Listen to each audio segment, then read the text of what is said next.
बिस्मिल्लाहिर्रहमानिर्रहीम। अस्सलाम वालेकुम। हकीकत टीवी साइंस एंड हेल्थ में खुश आमदीद। जब ये दिल्ली का हमला हुआ है उसके बाद एक फ्रेश नोटम जारी किया है इंडियन एयरफोर्स ने, जो ये बता रहा है कि उन्होंने एयर स्पेस बंद करना शुरू कर दी है और जितने सिविलियन एयरक्राफ्ट हैं उनको फौरी कहा है कि आप अपना रास्ता बदलना शुरू कर दें। उत्तर प्रदेश में, मध्य प्रदेश में और दीगर इंडिया की स्टेट्स में क्या होने के लिए जा रहे हैं कुछ नहीं पता। लेकिन नोटम में होता क्या है कि आप हंगामी बेसिस पर जारी करते हैं नोटम कि जी ये होने जा रहा है, वो होने जा रहा है, ये करेंगे, लेकिन आप बताते हैं कि अच्छा ये काम होने जा रहा है, कुछ दिन पहले नोटम जारी किया है। जब आप हंगामी बेसिस के ऊपर कोई काम करते हैं, जैसे मिसाल के तौर पर एक हमला हुआ और आपने अगले ही दिन के लिए जारी कर दिया कि यानी आज जारी हुआ है कि रात 12 बजे के बाद फौरी तौर पर तमाम एयरक्राफ्ट अपने रास्ते मोड़ लें और आपने इन जगहों पर दाखिल नहीं होना, तो इसका साफ मतलब है कि इंडियन एयरफोर्स कोई बहुत हैरान कुन हंगामी को काम करने के लिए जा रही है और उसके बाद उन्होंने स्ट्राइक कर देना। आप उसका अंदाज़ा यहाँ से लगा ले, अगर आप इंडियन मीडिया उठाएंगे तो आपको पता चल जाएगा उन्होंने तो पाकिस्तान के खिलाफ वॉर डिक्लेयर कर दी हुई है, यानी इसमें तो कोई सूरत हाल नहीं। लेकिन जो अब मामला हो रहा है वो बड़ा हैरान कर देने वाला है कि एक तो आपको पता है कि ये जंग छेड़ने वाले और ये एयर स्पेस उन्होंने मुख्तलिफ जगहों की बंद करना शुरू कर दी, इसके लिए उन्होंने अटैक करना है। लेकिन आप ये देखें कि अब जो अर्ली इन्वेस्टिगेशन की है इन्होंने, उसमें जो रिपोर्ट सामने आई है कि दिल्ली के जो लाल किला हमले में, आप उसकी इनिशियल फाइंडिंग जरा देखिए क्या है और वो ये क्या करने जा रहे हैं। पहले इन्होंने कहा खुदकुश हमला है, अब ये कह रहे हैं कि नहीं वो खुदकुश हमला नहीं है। बेसिकली जो हमलावर है उसने पैनिक में, खौफ में आकर ये हमला कर दिया है, ये हमला उससे यानी हो गया है।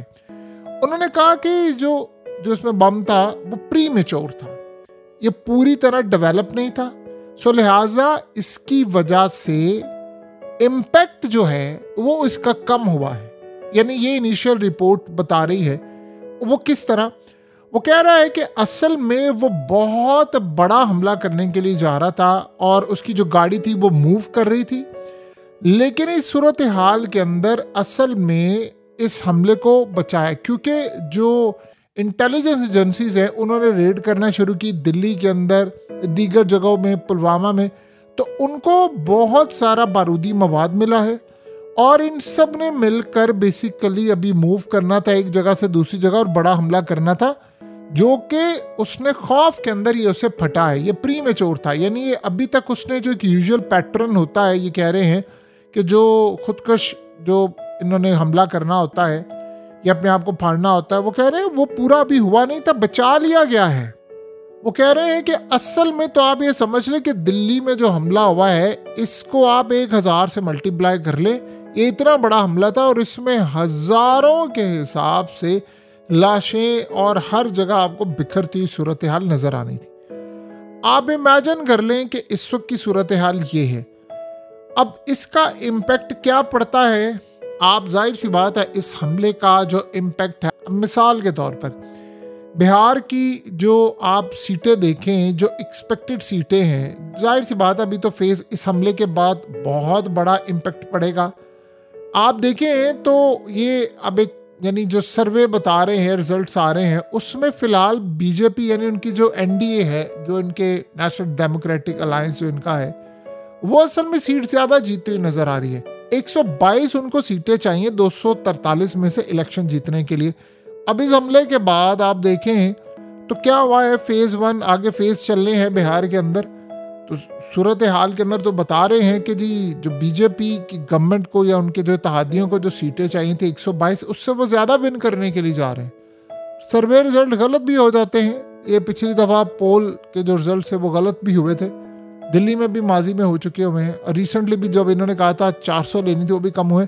लेकिन इस वक्त की मौजूदा सूरत हाल में उन्होंने बताया है कि यानी इस हमले के बाद इसका क्या फ़ायदा होने के लिए जा रहा है। अब आप बताइए, अगर इसका सारे का सारा फ़ायदा बीजेपी या उनकी गवर्नमेंट को हो रहा है तो फिर आप इस हमले को भी देख सकते हैं कि क्या मामला है। बहरहाल उन्होंने इस सारे मामले में एक बात कह दी है कि जो आने वाले हालात हैं उसमें उन्होंने क्लियरली बता दिया है कि अब लड़ाई होने के लिए जा रही है, बहुत बड़ी लड़ाई होने वाली है। उसमें कितने लोग मारे जाएंगे, क्या सूरत हाल होगी, क्या मामला होगा, इस बारे में आप अच्छी तरह समझ लें कि प्लान उनका वही है कि हमने दो काम करने हैं कि बताना। एक तो उन्होंने क्लियरली कह दिया है कि इसका कश्मीर से ताल्लुक है, पुलवामा से, और इसको वो जोड़े हैं जैश के साथ। जैश का मतलब है कि उन्होंने जाहिर सी बात है जोड़ना है पाकिस्तान के साथ, यानी ये क्लियरली सूरत हाल है। जब वो पाकिस्तान के साथ इसको जोड़ेंगे तो मामला हो जाएगा बड़ा क्लियर और वो इंडिकेट करेगा कि हालात किस जानिब जा रहे हैं। यानी जब वो पाकिस्तान के साथ जोड़ेंगे तो डोजियर बना रहे हैं, तो उन्होंने सारी दुनिया के अंदर देना और उन्होंने जंग के लिए पूरी तरह बिगल बजा देना। फिर मोदी ने बड़ा क्लियरली करना है, उसने कहना है कि हम स्ट्राइक करेंगे। आपको पता है भूटान के अंदर उसने जिस तरह धमकी दी, उसने कहा मैं बड़े दुखी दिल के साथ यहाँ पर आया हूँ, दिल मेरा बुझा हुआ है और मैंने बख्शना नहीं है। और फिर उसने इंग्लिश के अंदर जो लाइन बोली है, उसने कहा कि मैं इनको कैफरे किरदार तक पहुंचाऊंगा। ये वर्डिंग उसकी इंग्लिश में थी। वो ट्रम्प को सुना रहा था और वो ट्रम्प को बता रहा था कि मैंने अब नहीं छोड़ना। अब आप एक बात बताइए कि सारी सूरत हाल में इंडिया की तो तैयारी पहले से पूरी थी, या नहीं? अब आप सोचें ये हमले को तो आप जरा 2 मिनट की साइड पर लगा लें। ये जो इतनी लंबी चौड़ी आपकी जंग की तैयारी हो रही किस लिए थी? इसी के लिए थी। अब आप ये सोचें 1 मिनट के लिए कि अमेरिका के सफीर और अमेरिका की गवर्नमेंट ने, ट्रंप ने नहीं, गवर्नमेंट ने, उन्होंने कहा कि जी ठीक है जी ऐसी सूरत हाल है, ये मामला है, वो मामला है। आप 1 मिनट के लिए इमेजिन करें कि इन लोगों ने जो नैरेटिव अब बनाना है उसमें ट्रंप कहता है मोदी को कि तुमने हमला नहीं करना, तो वो उनको कहेगा कि तुम्हारे, अब वो ऐसे ही कह देगा कि तुम्हारे मुल्क में अगर ये हमला होता तो तुम तब भी ये बात कहते। अब सवाल यहाँ पर ये पैदा होता है कि क्या ट्रंप इसको रोक पाएगा? नहीं रोक पाएगा। उन्होंने असल में इससे प्लान ही बड़ा डिफरेंट बनाया। उन्होंने सबको कह दिया है कि भाई साहब ये हमला, ये सारी सूरत हाल ये होने जा रही है, ये हमारा मामला है और हम ये करने जा रहे हैं। और हम आपसे पूछ नहीं रहे कि हमें बताएं हम करें या ना करें, हम ये करने जा रहे हैं और हम आपको बता रहे हैं कि हम ये काम करने वाले हैं। तो आप बताएं कि सारी सूरत हाल के अंदर फिर मामला कहाँ तक कैसे जाता है। ये असल में अब तक का वो सारा प्लान बनाकर बैठे हुए हैं और इसका इम्पैक्ट क्या होने वाला है, क्या सूरत हाल है, इसका आप अंदाज़ा लगा सकते हैं कि इस वक्त हालत ये है कि इंडिया की जो इंटेलिजेंस एजेंसीज हैं वो ये कह रही हैं कि हमने बहुत बड़ा हमला बचाया, एक नहीं 10-15 शहरों में हमले बचाए हैं। ये ऐसी सूरत हाल है कि 10-15 शहरों में वो कह रहे हैं हमले बचाए हैं। तो वो सब में अपनी कौम को ये बता रहे हैं कि आप जंग की करें तैयारियां, क्योंकि जो लड़ाई है वो बड़े अहम मरहले में इस वक्त दाखिल हो चुकी है और हमें उस जंग के लिए अपने आप को तैयार रखना है। और आप इस जंग की भरपूर तैयारी करें। ये लड़ाई बड़ी होने वाली है और इसमें आपका भी नुकसान होगा, हम अपने पड़ोसियों का भी नुकसान करेंगे, तो आपको इसमें कोई शर्म नहीं होनी चाहिए। अब आप इसको 1 मिनट के लिए सोचें। मैचेस होते हैं, मैचेस में क्राउड कम आती है, लोगों का रिएक्शन है। इस हमले के बाद उन्होंने फैसला ये किया है कि अवाम की नब्ज ये कहती है कि उन्होंने जंग करनी है। इंडिया में पहला मौका वाकई ही ऐसा है कि उनकी अवाम बगैर इस चीज को सोचे कि 2 न्यूक्लियर ताकतें बगैर सबूत के जब इल्जाम लग रहे हैं पाकिस्तान पर या इन्होंने लगाने हैं, तो उसके बाद जब जंग में जाएंगी तो खित्ते की क्या सूरत हाल होगी। इंडिया की जो अवाम है वो जंग के लिए तैयार है। ये बड़ा डिफरेंस है। वो तैयार बैठे हुए हैं कि बस कर दो, जो होगा फिर देखा जाएगा, क्योंकि उनका माइंडसेट इस तरह का बना लिया है कि इस सूरत हाल में अब मोदी ने पीछे नहीं हटना।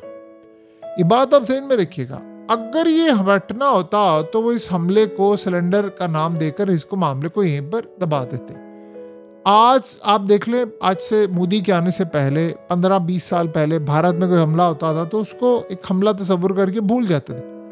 अब वो ये हमला चाहे वो करवाएं या हो या जैसे भी हो, वो कहते नहीं हमने हमला करना है, हमने जवाब देना, हमने ये करना, हमने वो करना। तो ये सारी सूरत हाल में अब उनकी एयरफोर्स एक्टिव है। वो क्यों एक्टिव है, क्या मामला है, लम्हा ब लम्हा सूरत हाल बदलती जा रही है इंडिया के अंदर से, और इंडिया में मामला हो रहे हैं काफ़ी ख़राब और इसका इम्पैक्ट आने वाला है पूरी दुनिया में।